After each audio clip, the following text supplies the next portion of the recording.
The blue light of my iPhone 13, screen cracked in the corner like a spider web, burned into my eyes. 3:14 a.m. The vibration on the nightstand sounded like a drill against my skull. I didn't need to check the preview to know it was her. Aldo, the $2,000 hit the account, but your father's back is acting up again. I need another $1,500 for the spa resort package. Don't be selfish. We raised you. My stomach gave a long, hollow growl. I looked at the kitchen counter. One slice of Kirkland white bread sat on a paper towel. The edges were starting to curl, getting hard. That was breakfast. That was lunch. My mouth felt dry, tasting like the copper of an old penny. I'm 28. I live in a studio in Seattle where the radiator hisses but never actually gets warm. My hands are permanently stained. No matter how hard I scrub with the orange Gojo soap, the black grease stays trapped in the creases of my knuckles and under my nails.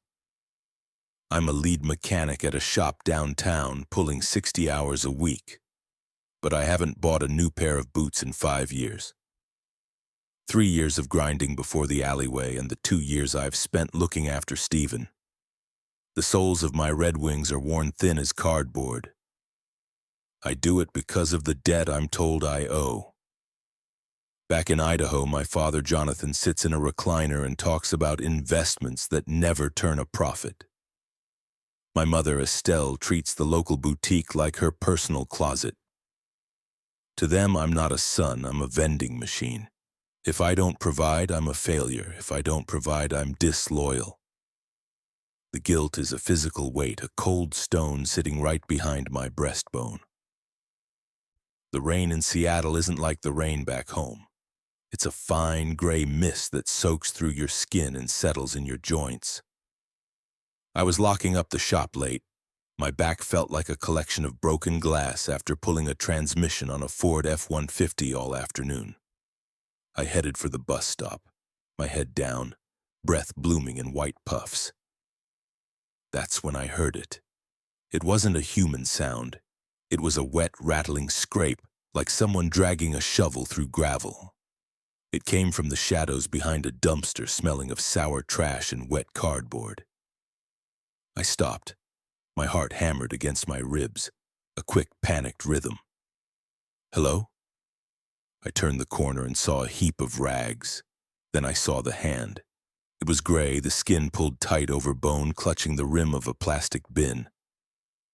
The man, Steven, was curled in the fetal position. His chest heaved, making that terrible fluid sound with every gasp. His eyes were open but filmed over, staring at something miles away. He was drowning on dry land. My phone buzzed in my pocket. Another text. Aldo, are you ignoring me? Your father is waiting. I looked at the man. His lips were a faint, bruised blue. If I walked away to catch my bus, he'd be a corpse by dawn. I looked at my banking app. $3,024.18. That was the investment money. The money Jonathan had been screaming for all week. If I spent it, I wasn't just losing cash, I was losing my family. They'd burn the bridge and blow up the remains. My throat tightened. I felt a surge of heat crawl up my neck. Anger maybe, or just the sudden sharp realization of what a life was actually worth. I knelt in the dirty slush. I didn't care about the grease on my pants or the bus I was missing. I reached out and touched his shoulder. He was ice. I've got you, I whispered. My voice broke. Hang on, just hang on. The hospital waiting room smelled of floor wax and old coffee. I sat on a plastic chair that groaned under my weight. The doctor came out 2 hours later. He looked tired. A nurse, Stacy, followed him out. She was the only one who didn't look at my grease-stained clothes with disdain. She stayed well past her shift ended just to help me navigate the paperwork for a man who didn't even have a name. He's stabilized, severe pneumonia. Another hour in that alley and his lungs would have quit. But he's got no ID, no insurance. We can do the bare minimum. but he needs a specialized antibiotic course and 24-hour monitoring for the next week. How much? I asked. My fingers were shaking. The deposit for an uninsured admit? About $3,000 to start. I didn't think. I didn't even hesitate. I swiped the card. I felt the vibration in my pocket. My mother calling. I silenced it. Then I silenced it again. For the first time in my life, the stone in my chest felt a little lighter. I spent the next 3 days in a chair by his bed. When Stephen finally woke up, he didn't know where he was. He didn't know his own name. He just looked at me with those clouded eyes and reached out a trembling hand. I took it. His grip was weak, like a bird's wing, but it was warm. "Who?" he managed to wheeze. "I'm Aldo," I said. I realized I hadn't eaten in 24 hours. My head felt light, but my heart was steady. "You're safe. I'm not going anywhere." I knew what was coming. I knew my parents would find out the money was gone. I knew the storm was heading for Seattle. But as I watched this stranger breathe, really breathe for the first time, I realized I didn't care about the investment anymore. I had saved a life. Now I just had to figure out how to save my own. The rhythmic chirp of the heart monitor was the only thing keeping me awake. My head leaned against the cold, painted cinder block wall of the recovery room. Every time my eyelids flickered shut, the image of that wet, gray alleyway burned in my mind. My throat was dry, scratchy from the hospital's recycled air. I reached for a plastic cup of lukewarm water, my hand shaking just enough to make the surface ripple. I looked at the man in the bed. Stephen. His skin was the color of old parchment, but his chest moved up and down with a steady, mechanical grace. He looked small, fragile. The heavy double doors at the end of the hall swung open with a violent bang. I felt my thumb slide over the side button of my phone in my pocket, a reflex from years of Jonathan twisting my words. I hit record and let the device witness the truth. I didn't need to look up to know the sound of my father's stride. Jonathan's boots clocked against the linoleum like a hammer hitting a nail. Then came the scent of my mother's perfume, something heavy, floral, and expensive. It didn't belong here. It smelled like a lie in a room full of disinfectant and sickness. "Aldo," my mother's voice sliced through the quiet. Estelle marched to the foot of the bed, her face pinched into a mask of pure, ugly disbelief. She didn't look at me. She looked at the old man hooked up to the tubes. She looked at him like he was a pile of trash someone had forgotten to take out. "My phone buzzed with an alert," Jonathan growled. He held his screen inches from my face, the old joint legacy account my grandfather had started for me. I'd never had the guts to close it, and Jonathan never had the decency to stop watching the balance like a hawk. Insufficient funds. The additional transfer for the resort failed. You sent the $2,000, but you let the balance drop to zero before the spa package cleared. Where is the rest of the money, Aldo? My stomach did a slow, nauseating flip. I stood up, my knees popping from the hours of sitting still. I felt small under his gaze, that old, familiar reflex to apologize rising in my throat. I swallowed it down. "I spent it," I said. My voice was a dry rasp. "He was dying, Dad. I had to pay the deposit. The meds alone were—" "You spent my money?" Jonathan's face turned a deep, bruised purple, his hands balled into fists at his sides. "On a gutter rat? On a piece of nothing that isn't even kin to you?" "He's a person," I said, my heart thumping a frantic rhythm against my ribs. "He would have been dead by morning." Estelle let out a sharp, jagged laugh. She clutched her designer handbag to her chest as if I were trying to steal it right there. "We gave you life, Aldo. We sacrificed everything for you. And this is how you pay us back? By throwing our future into a hospital bed for a stranger? Your future?" I looked at her, really looked at her. Her skin was smooth from treatments I'd paid for. Her hair was perfectly styled. I'm eating bread and water so you can go to a spa. I'm working double shifts so Dad can buy a truck he doesn't need. When is it enough? Jonathan stepped into my space, the heat radiating off him. He pointed a thick, calloused finger an inch from my eyes. Don't you talk back to us, not after what you've done. You stole from your own blood. You're a thief, Aldo, a common thief. I saved a man's life, I whispered. You saved a corpse, Jonathan spat. He looked at Estelle, then back at me. His eyes were cold, 2 chips of flint. If you love this old man so much, you can have him. But don't you ever call that house again. Don't you send a letter. As far as I'm concerned, my son died in that alleyway with this bum. Jonathan, let's go, Estelle said, her voice turning icy. She looked at me with a disgust that burned worse than any slap. He's made his choice. Let him see how far mercy gets him when he's hungry. They turned and walked out. They didn't look back. The doors swung shut, and the silence that followed was heavy, pressing down on my shoulders like lead. I sank back into the plastic chair. My lungs felt tight like a band was being drawn around my chest. I looked at my hands, greasy, tired, and now, officially alone. A soft sound came from the bed, a sigh. Stephen's hand moved on the thin white sheet, his fingers twitching toward mine. I reached out and took them. His skin was warm now. I was broke. I was disowned. But for the first time in 28 years, I didn't owe anyone a damn thing.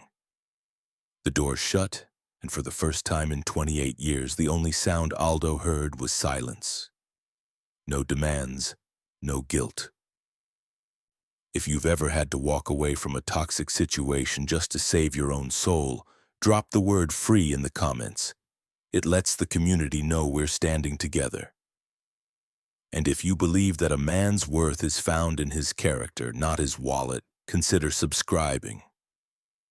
We're just getting to the part where the world finally pays Aldo back.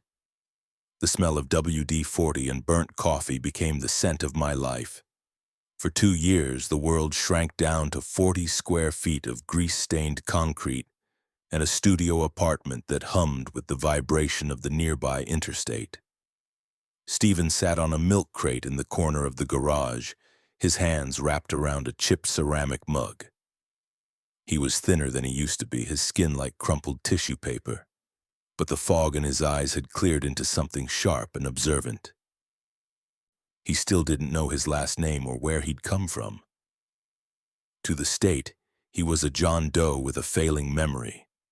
To me, he was the only person who had ever looked at me without wanting a withdrawal. The timing is off, Aldo, he said, his voice a low, gravelly rasp. He didn't look up from the mug. Listen to it. It's not a knock. It's a stutter. Check the gap on the spark plugs. Number 3 is fouled. I wiped sweat from my forehead with a rag that was more black oil than cloth. My lower back throbbed, a dull, pulsing ache from leaning over the fender of a beat-up '98 Civic. I pulled the plug. He was right. The tip was coated in carbon, dark and gritty. How do you know that?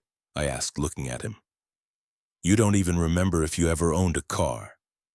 Stephen smiled, a slow spread of white teeth in a weathered face. Sometimes, the fog would lift for an hour. His eyes would harden and he'd ask to use the shop's landline. He'd speak in a low, clipped tone I didn't recognize, then sink back into the silence before I could ask who he was calling. I didn't pry. In the garage, a man's secrets are his own business. I remember a bike courier stopping by once, a kid in spandex looking for room B. Stephen met him at the curb while I was under a truck. I thought he was just giving directions. I didn't realize he was using a thumb scanner to sign his name in blood and reclaim a kingdom.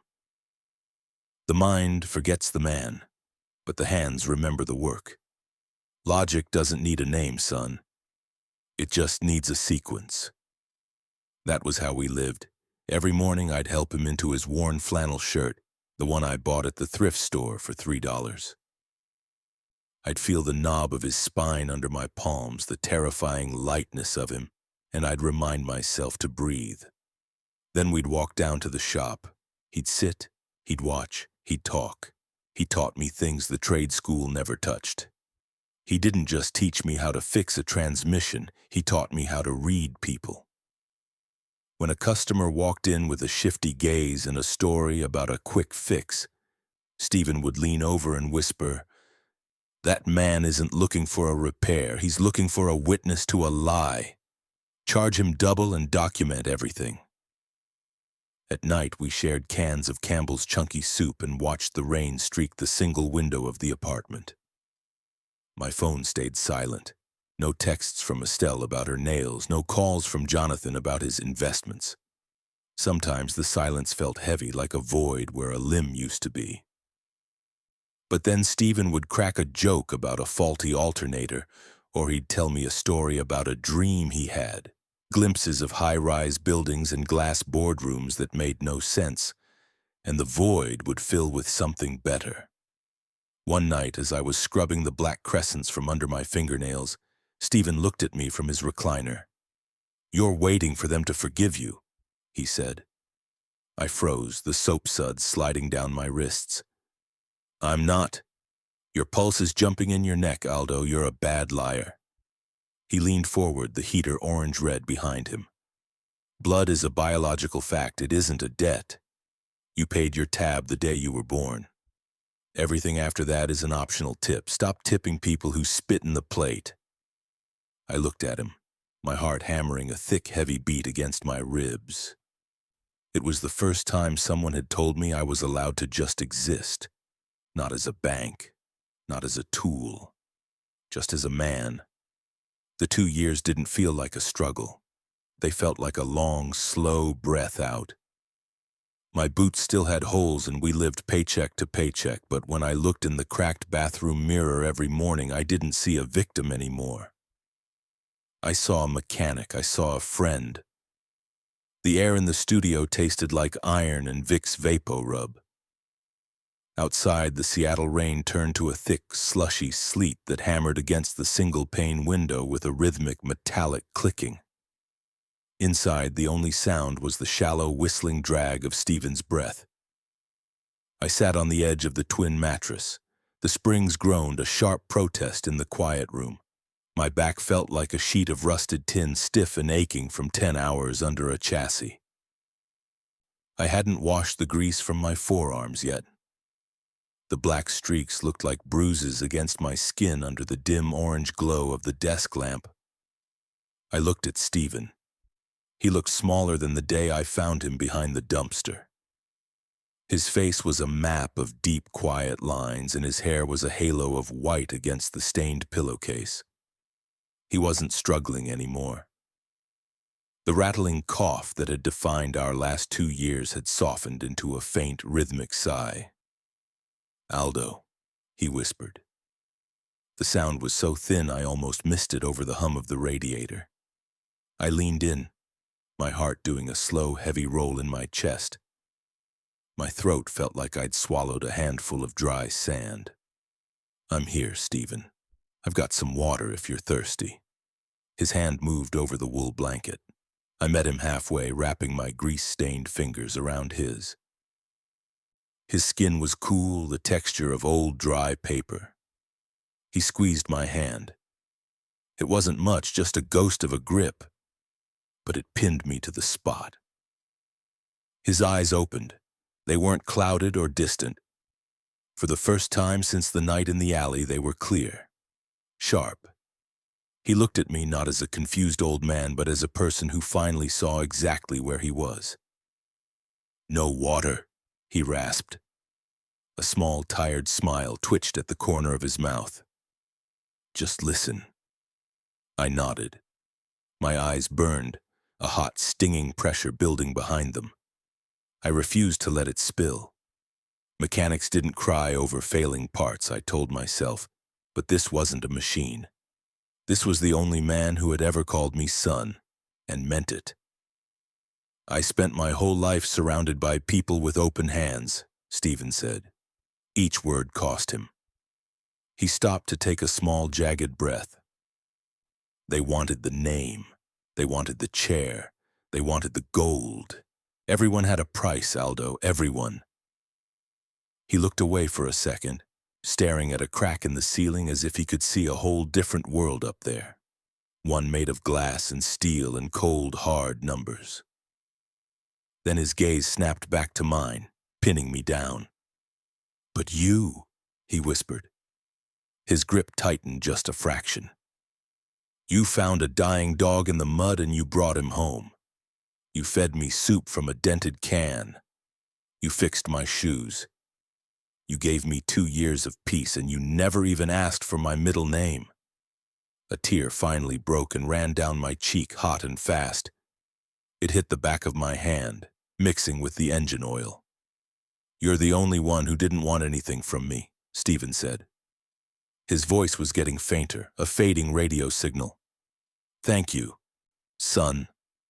The grip in my hand slackened. His chest rose one last time, a long, slow pull of cold Seattle air, and then it settled.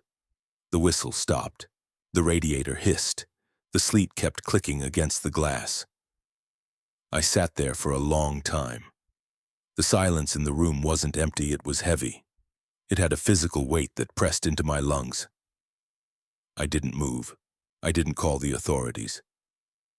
I just held his hand until the warmth left it, feeling the hollow ache in my stomach grow until it was the only thing left of me.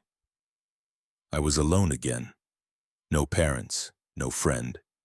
Just a mechanic in a dark room with a dead man who had loved me for nothing. The funeral was small. It was just me, a priest who didn't know Stephen's name, and a cold wind that whipped through the cemetery.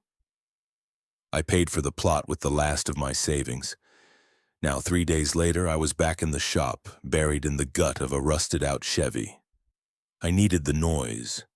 I needed the smell of gasoline to drown out the silence of the apartment. I was elbow-deep in the engine block when the light from the bay door vanished. A long black shadow stretched across the concrete floor, cutting through the oil spills. I wiped my hands on a rag and sat up. A man stood there. He looked like he'd stepped off a private jet and taken a wrong turn into a coal mine. He wore a charcoal suit that probably cost more than my annual rent. His shoes were polished to a mirror shine, making the grit on my floor look even worse. He carried a leather briefcase with gold buckles. He smelled like expensive soap and leather. "Aldo Willett?" His voice was smooth like expensive bourbon. "Depends on who's asking," I said.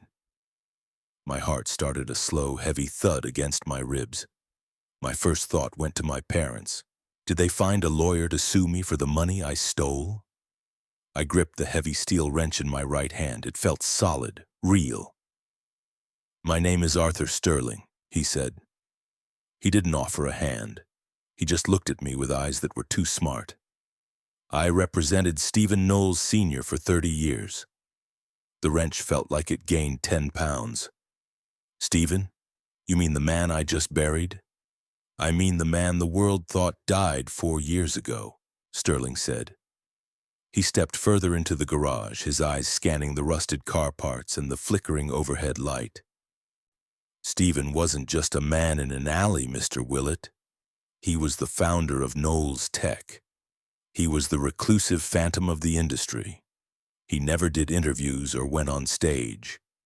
He was a name on a patent, not a face on a billboard. After the board tried to have him committed, he had reconstructive surgery. A new face to go with his new life as a ghost. He was hiding by design. Even his own sons wouldn't have recognized the man in that $3 flannel shirt. I felt the blood drain from my face. My stomach dropped, that cold, hollow sensation you get when a car lift fails. I leaned against the workbench because my knees felt like they were made of water. "You're lying," I whispered. "He was a homeless man. He had amnesia. He couldn't remember his own middle name." "He remembered enough," Sterling said. He opened the briefcase. He pulled out a thick stack of papers and a photograph. He slid the photo across the grease-stained workbench. It was him. He was younger, wearing a tuxedo, standing in a room made of glass and steel. He looked powerful, sharp. But the eyes were the same. Those same clouded, observant eyes that had watched me fix alternators for 2 years. His family tried to have him committed, Sterling said. His voice turned hard. His sons, his board of directors, they wanted his voting shares. They wanted to lock him in a high-end asylum so they could gut Knowles Tech. So Stephen ran. He vanished into the streets of Seattle to become a ghost. He spent 2 years wandering the coast before he collapsed in that alley where you found him. He was hiding in plain sight while his family tore the world apart looking for him. He figured they couldn't steal what they couldn't find. But then the pneumonia hit. The mental breakdown became a physical one. I looked at my hands. They were shaking. The black grease in my cuticles looked like ink. I thought about my mother's text messages. I thought about my father calling Stephen a gutter rat. He left a will, Aldo, Sterling continued. It was updated 6 months ago. He sent me a courier with a thumbprint and a handwritten note from this shop. He knew his time was short. And before you ask why I didn't come sooner, I was under strict written orders. Stephen forbade me from stepping in. He told me he wanted to see if a man's heart could stay pure if there was no payout at the end. I watched from the shadows, Aldo, but I stayed back. He wanted to live and die as a mechanic's friend, not a patient in a corporate cage. Sterling reached into the briefcase and pulled out a single heavy envelope. My name was written on the front in Stephen's shaky, elegant script. He left it all to you, Sterling said. The houses, the stocks, the patents, everything. How much? I asked. My throat was so tight I could barely get the words out. Sterling didn't blink. 12 billion, give or take the morning's market fluctuations. You're not a mechanic anymore, Mr. Willett. You're the majority shareholder of the largest tech conglomerate in the country. The wrench slipped from my hand. It hit the concrete with a loud ringing clack that echoed through the empty garage. I didn't feel like a billionaire. I felt like I was going to vomit. 12 billion, I repeated. The number didn't even sound like money. It sounded like a mountain falling on my head. The hot water hit my back like a hammer. I stood under the stream for 30 minutes, scrubbing my skin with a sponge until it turned a raw, angry red. The orange Gojo soap was gone, replaced by a bar of scentless, translucent glycerin that cost more than my old weekly groceries. I looked down at my hands. For the first time in 10 years, the black crescents were gone from under my nails. My skin looked pale. It looked weak. I stepped out onto a heated marble floor that felt like sun-warmed stone. Sterling was waiting in the living area of the penthouse suite, a tailor standing beside him with a measuring tape draped over his neck like a snake. We don't have much time, Mr. Willett. He didn't look up from his tablet. The board is meeting at noon, Sterling said, his voice dropping an octave. They're voting to approve a hostile merger, essentially a fire sale. They're prepared to strip Stephen's life's work for parts and walk away with the golden parachutes. They have no idea the majority shareholder is about to walk through those doors. The tailor moved in. He smelled of peppermint and steam. He slid a shirt over my arms, Sea Island cotton, crisp and cool. It felt thin, like a second skin. Nothing like the heavy, sweat-soaked canvas of my Carhartt jacket. Then came the suit, a midnight blue wool that felt light as a shadow. When I looked in the full-length mirror, my stomach did a slow, sickening roll. I didn't recognize the man staring back. The beard was gone, trimmed down to a sharp, professional shadow. The hair was pushed back with a matte pomade. I looked like one of the people who used to look through me when I walked down the sidewalk. I felt like a ghost haunting an expensive house. I watched the data transfer bar hit 100%, moving the recording of my parents' vitriol from the hospital, the night they disowned me, into the encrypted cloud. Then I traded the old hardware for a matte black prototype Sterling handed me. It was cold and heavy. It didn't have the history of my old life, but it held the one weapon I still needed. The tie, the tailor whispered. He looped a strip of dark silk around my neck. He pulled it tight. My heart hammered against my ribs, a frantic, trapped bird. I felt like I couldn't get enough air into my lungs. The silk was a cool band against my throat, but it felt like a noose. I reached up to loosen it, my rough, calloused fingers snagging on the delicate fabric. "Don't touch it," Sterling said, finally looking up. He walked over and swatted my hand away. "You look like a billionaire, Aldo. Now you just have to act like one." "I'm a mechanic," I rasped. My voice sounded out of place in the quiet, glass-walled room. "I fix oil leaks. I don't run tech empires." "Steven saw something else," Sterling said. He handed me a heavy, brushed metal briefcase. "He spent 2 years watching you work. He told me you were the most logical man he'd ever met. Business is just a different kind of engine, Aldo. You find the leak, you plug it, and you keep the gears turning." We rode the elevator down. It was silent, a smooth vertical vacuum that made my ears pop. We stepped out into the lobby of the Knowles Tech Tower. Everything was glass, steel, and white light. The air smelled of ozone and expensive filtration.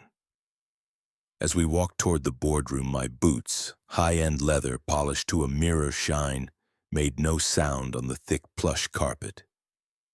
It was unnerving. I missed the grit of the garage. I missed the honest clatter of my tools on the concrete. We reached a set of massive mahogany doors. Sterling adjusted the heavy leather-bound folder in his hand, a court-ordered injunction and the original will. It was the only thing keeping the security guards from tackling a man in a suit that still felt like a costume.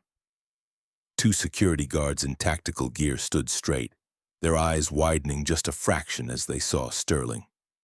"Ready?" Sterling asked. I felt a bead of sweat roll down my spine. My palms were damp inside the expensive wool sleeves. I thought about the single slice of bread on my counter 3 days ago. I thought about the rattle in Steven's chest. I squared my shoulders. I felt the weight of the mountain Sterling had dropped on me, but I also felt a spark of something else. Anger. This was the place that had tried to kill my friend. "Open it," I said. The doors swung inward. 30 heads turned at once. Men in gray suits, women in sharp blazers, the predators Steven had warned me about. Sterling stepped forward, his voice cutting through the murmurs like a gavel. "Ladies and gentlemen, sit down. The majority shareholder has arrived." The room went dead, cold. I walked to the head of the table. My heart was still racing, but my hands were steady. I pulled out the chair, Steven's chair, and sat down. The black Cadillac Escalade pulled up to the curb, its tires crunching over the salt and grit of the Seattle pavement. I sat in the back, the leather seat cool and smelling of a new car. I adjusted my cuffs. The link on my left wrist was solid silver, heavy and cold. My stomach felt like it was full of lead weights. Every time I had to face a crowd, the old Aldo, the guy with the grease under his nails, wanted to crawl into a hole. I stepped out. The flashbulbs hit me first, bright and jagged like lightning strikes. Usually it was just the tech reporters from Wired or the Journal asking about quarterly earnings or server speeds. But today, the crowd was thicker. There was a different energy. Then I heard it, a high, thin wail that cut through the murmur of the city. "Aldo, my baby, Aldo, look at us." The sound made the hair on my arm stand up. It was Estelle. She was standing at the edge of the security line, draped in a white wool coat that looked like it cost a month of my old salary. Beside her, Jonathan stood with his chest puffed out, wearing a suit that was too tight in the shoulders. He was holding a cardboard sign that said "Family First." A news crew from Channel 5 was right in their faces. I saw the red light on the camera. I saw the reporter holding a microphone toward my mother's trembling chin. "We just want our son back," Estelle sobbed into a silk handkerchief. She looked up at the camera, her eyes perfectly moist. "We made a mistake. We were so stressed, so worried about our boy. We never meant those things we said in the hospital. We've sold everything. We moved here just to be near him again." My pulse hammered a frantic rhythm in my neck. I felt a surge of heat crawl up my throat, pure, unfiltered nausea. Over 3 years of silence. 3.5 years where they didn't send a single text to ask if I was alive or if I was eating. In the 18 months since I took the chair, the silence from Idaho had been the best gift I'd ever received. But now, my face was on the cover of Time magazine, and suddenly they were the world's most devoted parents. "Step back, Mr. Willett," my head of security, a man named Miller, whispered in my ear. "We can take the back entrance." "No," I said. My voice was a low rasp. I looked at them. Jonathan saw me looking. He didn't smile, he gave a solemn, practiced nod, the kind a king gives to a subject. He wanted the cameras to see his dignity. He wanted the world to see the noble father waiting for his wayward, billionaire son to come home. "Aldo!" Jonathan shouted, his voice booming over the crowd. "We forgive you for everything. Just let us in. Your mother is heartbroken." I felt the weight of the crowd's eyes on me. I could see the headlines already. "Billionaire leaves aging parents at the gate." I could feel the old guilt, that heavy stone in my chest trying to pull me back down. My hands started to shake. I shoved them into my pockets, my fingers brushing against the heavy, brushed metal keycard to the building. I remembered the smell of that hospital room. I remembered the way Jonathan had called Stephen a gutter rat. I remembered the cold, hard click of the door when they walked out on me when I had nothing.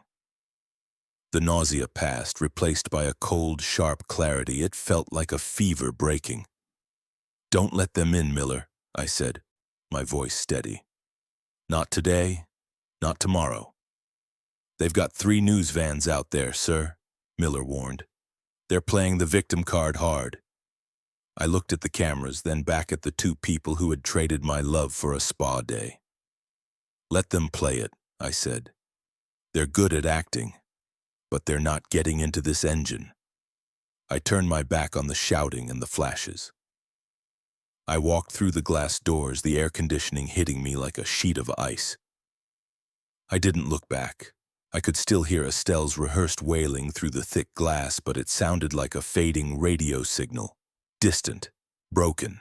I had work to do. And for the first time, I knew exactly who was on my team. I had Miller bring them in. I didn't want a scene on the sidewalk. I wanted a funeral for the ghost of my past. The dining room table was a slab of polished black granite that felt like ice under my palms. Outside, the Seattle skyline was a blur of shimmering lights and falling sleet, but inside, the air was thick with the scent of roasted lamb and a $500 bottle of Napa Cabernet. Jonathan sat across from me, leaning back in a leather chair that cost more than my first 3 cars. He had a glass of wine in one hand and a thick steak knife in the other. He looked at the room with a greedy, hungry light in his eyes, like he was already measuring the windows for new curtains. Estelle sat to his right, her fingers tracing the edge of a silver spoon. She wore a new diamond tennis bracelet that glittered under the recessed LEDs. "We always knew you were special, Aldo," Jonathan said, his voice deep and warm. Like he'd never spent a decade screaming at me for more money. He took a slow sip of the wine. "A man of your character." It was only a matter of time before the world noticed. "My character?" I said. The words felt like stones in my mouth. I didn't touch my food. My stomach was a tight, hard knot. Is that what you call it now? Estelle reached across the table, her hand fluttering toward mine. I moved my hand back. Her smile faltered just for a second. Oh, honey, let's not dwell on the past. Families have disagreements. Stress does terrible things to people. We were just so worried about your future back then. You weren't worried about my future, I said. My voice was quiet, but it cut through her chatter like a razor. You were worried about your spa weekends. You were worried about a new truck. You left me in a hospital room with a man you called a gutter rat because I wouldn't pay for your investment. Jonathan slammed his hand on the granite. The wine in his glass shivered. Now listen here. We raised you. We put clothes on your back. You owe us a little respect. I don't owe you anything, I said. I reached into the breast pocket of my suit jacket and pulled out a single white envelope. I slid it across the table. It stopped right in front of Jonathan's plate.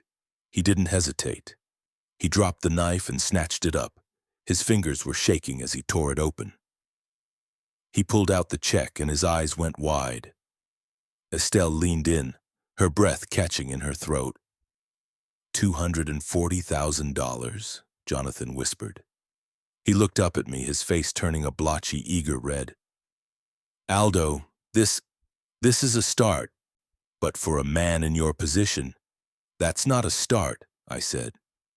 I felt a strange, cold peace wash over me. The pulse in my neck, which had been frantic all night, finally slowed down. I sat down with Sterling and went through my bank records from the last 10 years.